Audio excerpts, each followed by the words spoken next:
Hi everyone, it's Mark here at Chris's Coffee again, and today we're pretty excited. We are going to be introducing you all to QuickMill's newest machine. It's been out in Europe for a while. There's a lot of demand for this one. This is the QuickMill pop-up, and this machine is packed with a lot of features you typically don't see in a machine around this price point. So we're going to take a look at this, pull some shots, go over some features in the rest of this video. The QuickMill pop-up measures in at 15 inches high by 10 inches wide by 13.1 inches deep. It weighs 35.3 pounds. It has a 4.5 inch cup clearance without any portafilters, and with a double spouted portafilter inserted, it has a 3.5 inch cup clearance. It's a single boiler, 110 volt, 15 amp machine. It has a side loading 1.8 liter reservoir, and it has a 0.45 liter brass TEA coated boiler. So what we're going to do in this video is we're going to start with showing you exactly what comes inside the box, all the accessories that you get when you order a QuickMill pop-up. And then we're going to take a deep dive into this machine. We're going to go through the menu. We're going to show you how to change your brew temperature. We're going to show you how to change the steam temperature. We're going to talk about pre-infusion because this machine does have programmable pre-infusion. And then at the end, we're going to pull a shot and we're going to show this profiling valve and show how you can adjust pressure during extraction. So with the QuickMill pop-up, you're going to get a handful of accessories. It comes with a plastic QuickMill tamper. It comes with a plastic coffee scoop. It comes with a group head cleaning brush. It has a single basket, a metal backflush basket, a double basket, a double spouted portafilter, and then the comprehensive pop-up manual. So let's take a deep dive into the QuickMill pop-up here. So when you first get it, you're going to obviously plug it in. You're going to fill the side loading reservoir, which is very convenient. I love these side loaders. And then the power switch for this machine is on the back. So it's just a little on-off switch. When it powers up for the first time, you'll want to, all the lights will come on and you want to press this top brew button here. And what that does is it initiates a 30-second timer where it fills the water from the reservoir to the boiler. And you'll actually see a little countdown right here on the PID screen. When it heats up, that's one of the big draws about the pop-up is how quick it takes to heat up. We timed it at the boiler heating up in about 2 minutes with the machine ready to go, group head fully heated in about 5 minutes. So that was very impressive.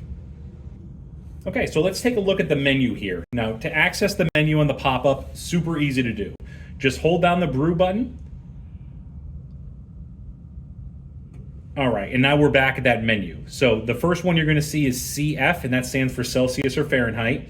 So if I wanted to change that, I just press the brew button again, and then I can just cycle through it with the two bottom buttons here, and then Celsius or Fahrenheit, whatever you like. And then when I decide on what I want, I just hold that top brew button, and it saves it, and it brings me back to that menu.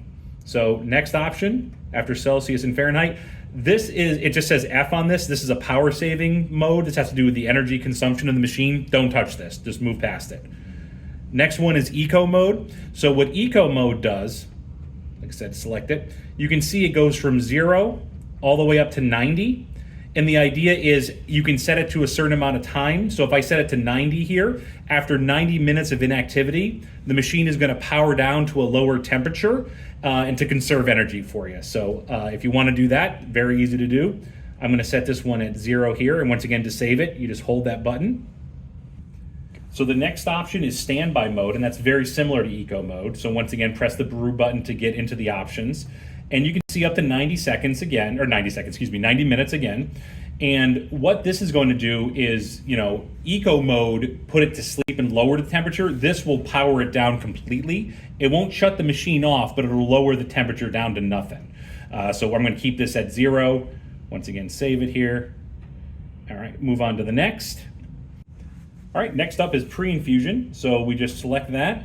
And then it's going to show on 1, just press the brew button again. And now what you can see here is you can program your pre-infusion up to 9 seconds. So I had it at 0, but say if I wanted to do a 3-second pre-infusion, super easy to do. Just set it, and then you're just gonna hold this button down. Now I'm gonna put it back to 0 because that's what I had. But then to save it, you just hold it, and it's gonna show on 1 again, hold it again, Now it's saved, and now I'm back at the main menu.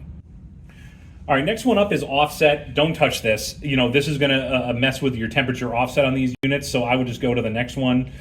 This is gonna be your steam temperature. Once again, select it. And this is displaying in Fahrenheit, but I believe you can go up to, oop, I'm pressing the wrong one. You can go up to 280 something, I believe, for your steam temp. So I'm gonna lower it back down to 266. Press and hold to save. Next option. This is going to be your brew temperature. So same idea, select in there. We have it set at 199. Set it to whatever you like. Press and hold to save. Okay. And now you can see we're back at that Celsius and Fahrenheit. So to exit it out, just press and hold. And now we're back at the main menu. All right, so what I'm going to do next is I'm going to pull a shot on the QuickMill pop-up, and I'm also going to be using the profiling valve here just to show how responsive it is during extraction. So we'll lock our portafilter into place, pop our QuickMill cups underneath each spout. Okay, now you'll be able to take a look up here and watch the profile, or excuse me, watch the pressure adjust while I pull a shot. So to start the shot, real easy, just press your brew button. Pull up the steam arm here.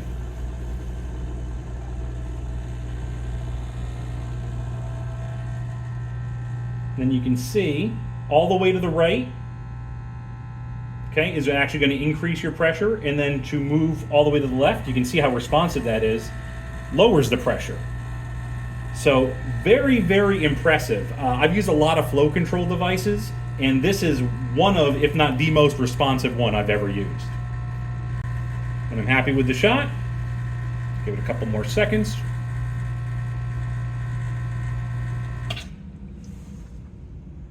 And there you go. Let's show how to dispense hot water. So all you're going to do is just press this bottom button here and then open up the steam knob, and hot water is dispensed right into my steaming pitcher here. And so if I have one complaint about the pop-up, it's going to be the steam arm, and I'll show you why. So I'm using a 12-ounce steaming pitcher here, and that's what I would recommend using. Anything larger, and it's going to be difficult to kind of maneuver it out from underneath the steam arm. The steam arm does not go fully up. It doesn't give you as much clearance. Now you can still steam very effectively with this, so you just have to angle it like so. And what I'm going to do next is I'm going to show you how to put it into steam mode. Once again, very simple to do, and that's one thing I really like about the QuickMill pop-up is it kind of solves and takes care of a lot for you. All you're going to do is just press the middle button. It says sup. That's just telling you that the steam is heating up. And we time this at around 30 seconds, 40 seconds, somewhere in that neighborhood. So incredibly fast heat up time to go from brew mode to steam mode. All right, so as you can see, it's in steam mode. It's showing S, which means that it's fully up to temperature. Now, as I was describing, you just kind of have to angle the steam arm. It is a no-burn steam arm, so just kind of have to angle it up and then tilt. And like I said, really, a 12-ounce steaming pitcher is kind of necessary with this. Anything larger, it's far too difficult. So get yourself a nice 12-ounce steaming pitcher. Once you have it there, all you're going to do is steam milk like normal. Activate the steam arm.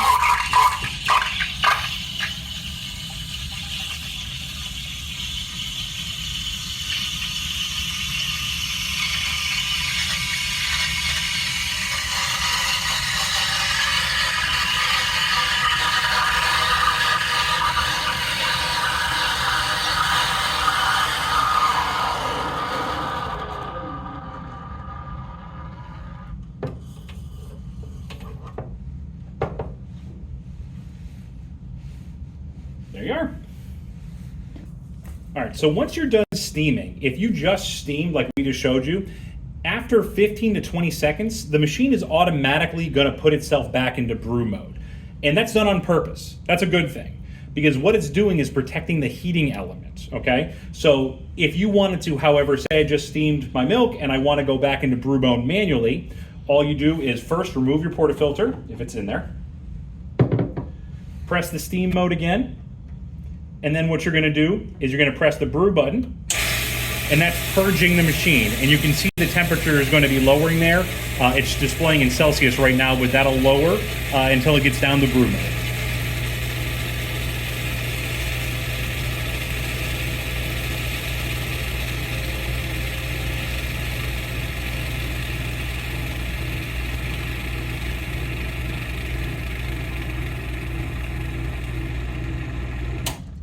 That's all there is to it. Now it's back in brew mode. Now, who is the QuickMill pop-up for? So this is usually the part of these videos where I tell you it's for a beginner or it's for somebody who, is a real diehard espresso enthusiast. This machine kind of covers both grounds. It's great for those people who want total control over their shots because of that profiling valve and the programmable pre-infusion, but it's also a really easy machine to use because of its super fast heat up time, the strong steam power. So you can just be getting into this world, and this is a great machine to go with.